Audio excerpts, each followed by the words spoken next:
हनुमान बाहुक श्लोक नंबर 33।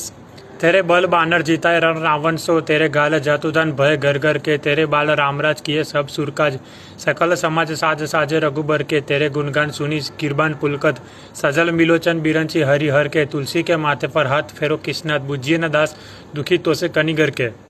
ભાવાર્થ, આપણા જ બળથી રાવણ સાથે યુદ્ધમાં વાનરોનો વિજય થયો। આપણા જ હાંગતી રાક્ષસો છિન્ન ભિન્ન થઈ ગયા। આપણા જ બળથી શ્રી રામચંદ્રજીએ દેવતાઓના બધા કામ પૂરા કર્યા। આપે જ રઘુનાથજીના સમાજનો સાજ સજાવ્યો। આપના ગુણગાન સાંભળીને બધા દેવતાઓ રોમાંચિત થઈ જાય છે અને બ્રહ્મા વિષ્ણુ મહેશની આંખો પ્રેમથી છલકાઈ જાય છે। હે વાનરોના સ્વામી, તુલસીના મસ્તક ઉપર હાથ ફેરવો। હે પોતાની કીર્તિની લાજ રાખવાવાળા કષ્ટભંજન હનુમાનજી મહારાજ, આપ તુલસીનું દુઃખ દૂર કરો। જય શ્રી રામ, જય બજરંગબલી।